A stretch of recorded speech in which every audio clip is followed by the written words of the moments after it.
New footage of Lil Jeff has just been dropped by his parents, and it's got people talking. Unlike any random clip floating around the internet, this is footage from moments before the Bloodhound rapper was killed. And when you see it, you will realize just how wild this situation really is.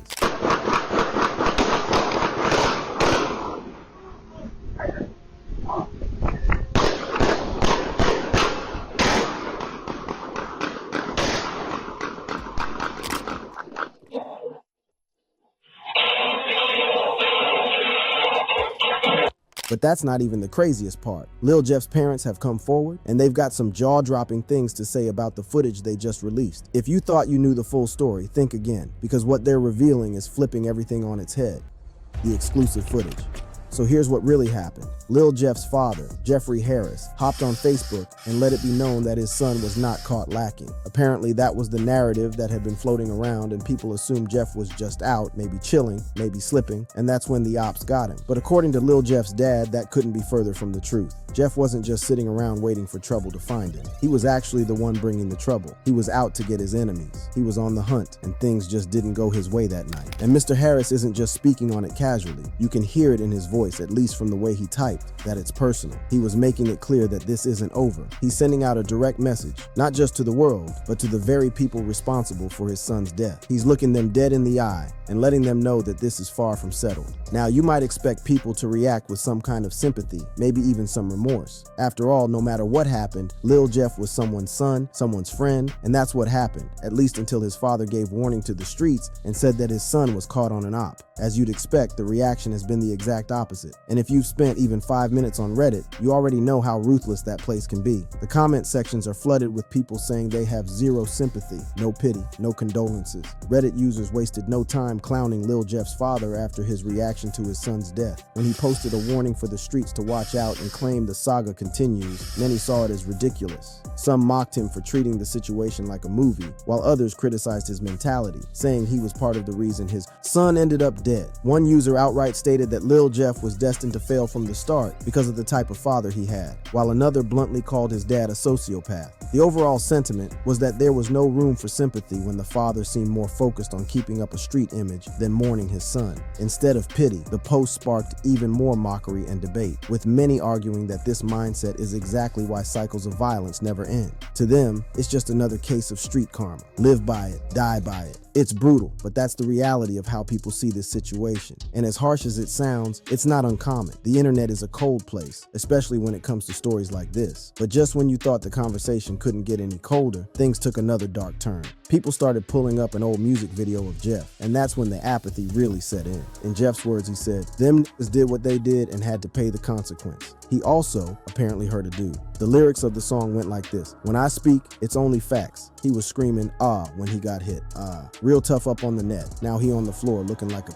In an interview he did before his death, the host reminded Lil Jeff that he basically bragged about dropping up to 11 bodies. 11. Now you already know how this goes. Once people hear that, their entire perspective changes. Suddenly it's not just, oh, another young rapper gone too soon. It's, well, what did you expect? And that's what makes this situation different. This isn't just some internet conspiracy, wild speculation, or after the fact gossip. The truth isn't buried in some hidden police report or whispered in the streets. It's coming straight from Jeff himself. He put it in his music. He made it clear. And also makes mention that a man is not a made man until he has 2 bodies under his belt. Hey, now I heard King Von say in one of his songs, "You not a killer unless you got 2 bodies." Exactly, now you get it. Damn, so that's real?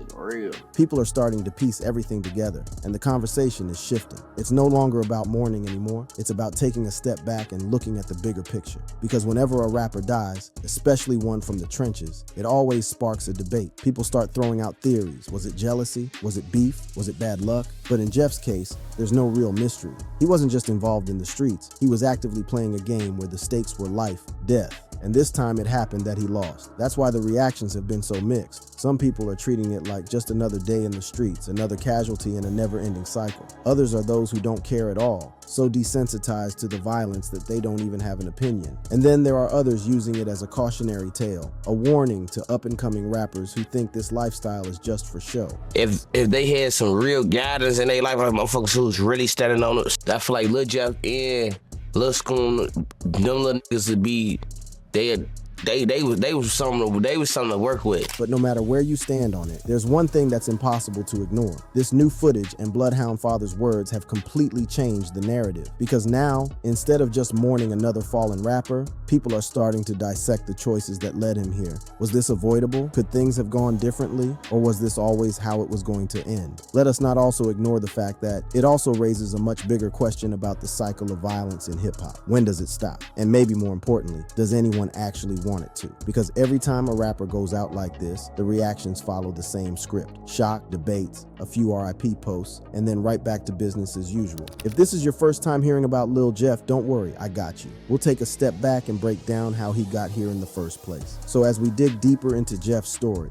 it's important to understand not just how he died, but how he lived. Because for better or worse, his life tells a story that a lot of young rappers are still living today. Bloodhound Lil Jeff.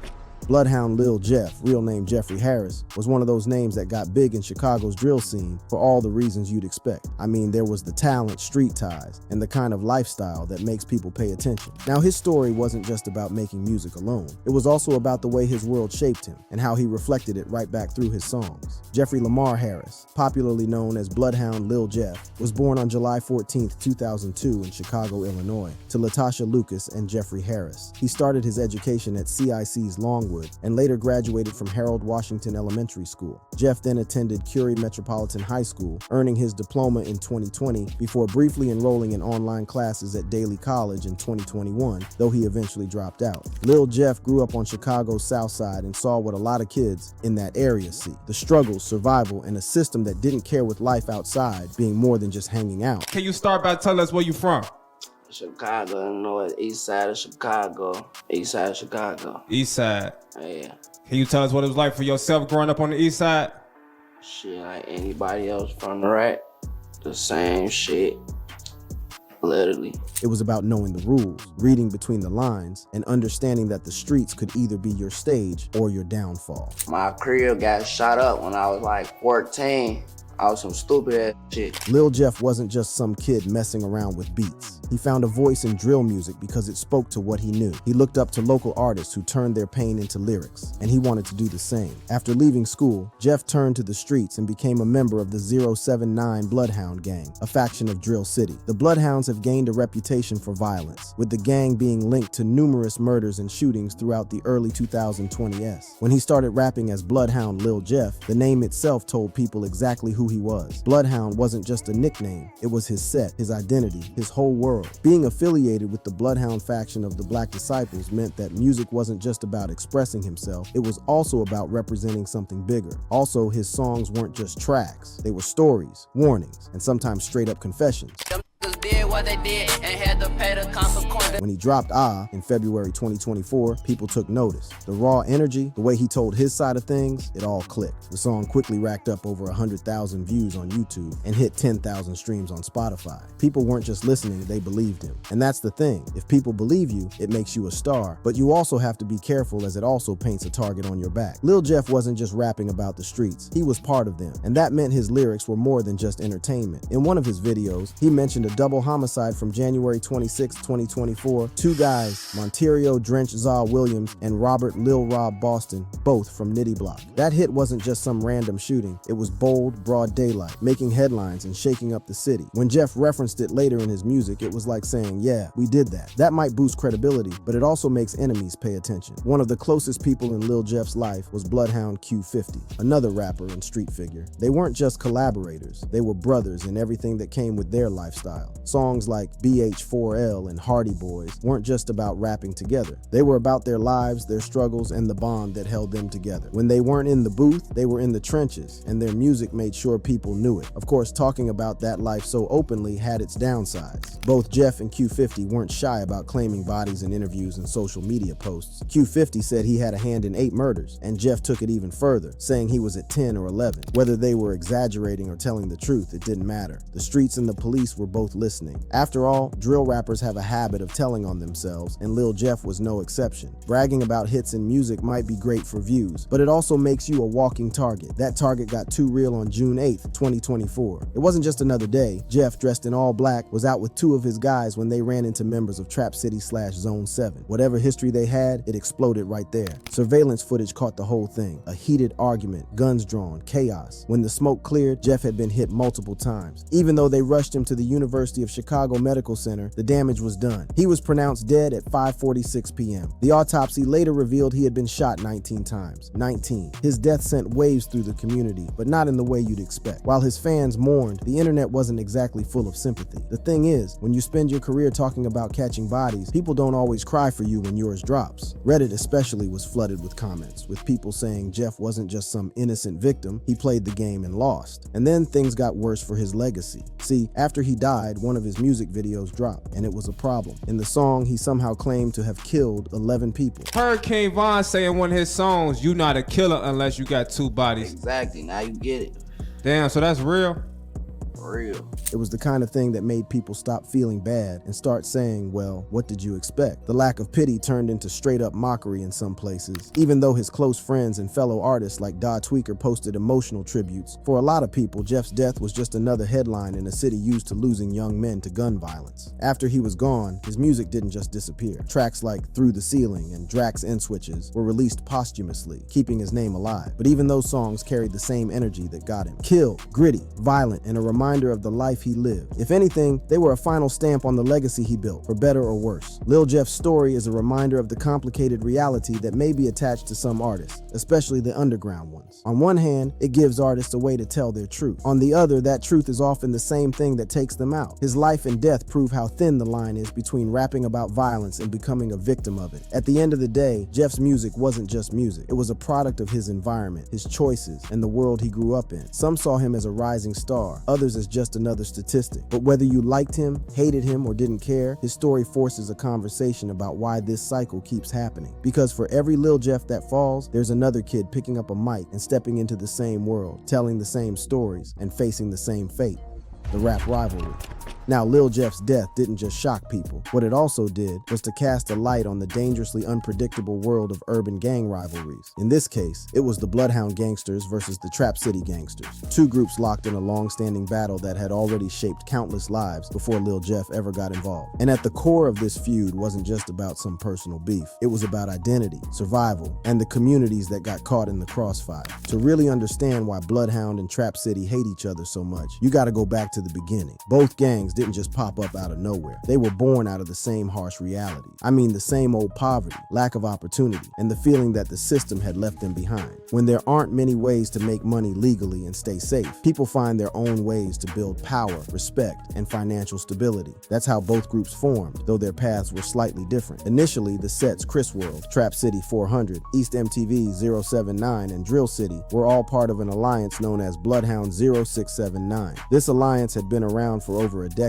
with discussions about it dating back to at least 2020 on Reddit. However, in 2023, it was reported that their alliance fell apart. According to members of Trap City, the fallout began when someone from Drill City allegedly stole a chain belonging to one of their members. In a discussion about the incident, Trap City members explained that the stolen chain caused tension between the two sets. One member, identified as SJ or another individual, reportedly lost the chain during a high-speed chase with police. This event became the breaking point that fractured the alliance. As a result, other sets began choosing sides, with many siding with Drill City. Feeling betrayed, Trap City distanced itself from the Bloodhound Alliance and turned against its former allies. This was particularly shocking because Trap City and Drill City were once extremely close, so much so that Lil Jeff even shared a screenshot of a text from his mother reminding him that he used to sleep in the same bed as some Trap City members. The tension quickly escalated into violence, with shootings breaking out between the groups, eventually leading to fatalities. Since the Bloodhound had already established dominance in certain areas, Trap City was the new kid on the block, trying to carve out their own piece of the pie. At first, it was just about territory. Bloodhound had its blocks, Trap City had theirs, and whenever one side tried to push into the other's space, things got ugly. But it wasn't just about who controlled which streets, it was about power, money, and respect. And in their world, disrespect had consequences. Before long, the fights weren't just fistfights. Vandalism, robberies, and drive-bys became part of the daily reality for people living in these neighborhoods. Businesses suffered, families lived in fear, fear, and anyone caught in the middle just had to hope they weren't in the wrong place at the wrong time. What made things even worse was that this wasn't just a street-level feud. It became a cultural war. Both gangs had their own slang, their own fashion, even their own music. And that music, especially drill and trap, wasn't just entertainment. It was a battleground. Rappers from both sides used their lyrics to call each other out, brag about what they'd done, and in some cases, make direct threats. If you think music doesn't influence real-life violence, just look at how many rap beefs have ended in actual shootings. Words turn into actions fast when respect is on the line. There were a lot of moments where this rivalry boiled over, but some incidents really stand out. In 2010, a nightclub fight between Bloodhound and Trap City members spilled into the streets, leaving multiple people injured. The media jumped all over it, making sure everyone knew just how serious this feud was getting. Then, in 2015, a well-known Bloodhound member was taken out in what looked like a targeted hit by Trap City. That set off a chain of revenge killings, and suddenly, the streets were a war zone. Police tried to step in, but let's be real. When has law enforcement ever truly stopped a gang war? They just show up after the damage is done. One of the key players in Trap City was Robert Trap City Rob Thompson. Rob wasn't just another member. He was a face of the gang. People either loved him or feared him, sometimes both. He was known for handling business, whether that meant taking care of internal gang issues or making sure Bloodhound knew Trap City wasn't going anywhere. By 2024, there was a shooting incident between members of the two factions and multiple people were hit. One of them was Marcus Lil Jeff Jefferson, and he later died at the hospital. The cops moved fast, and all eyes turned to Trap City Rob. Surveillance footage placed him at the scene, and with his history, it wasn't hard to put him in the suspect seat. But what happened next caught everyone off guard. Rob's charges were dropped due to lack of evidence and allegations of mutual combat surrounding the incident, leading to the eventual loss of Lil Jeff's life. Basically, there were rumors that the whole incident wasn't just a one-sided attack, and both gangs knew what they were getting into, and everyone involved was a willing participant. Making this rumor further believable was also the fact that Lil Jeff's father had posted online that his son actually came to get the oops before what eventually happened, and not that the ops got to him. Community leaders worried this set a dangerous precedent, basically telling gang members they could keep killing each other as long as they made it look mutual. But some legal experts defended the ruling, arguing that the law is the law, even if it doesn't always sit right.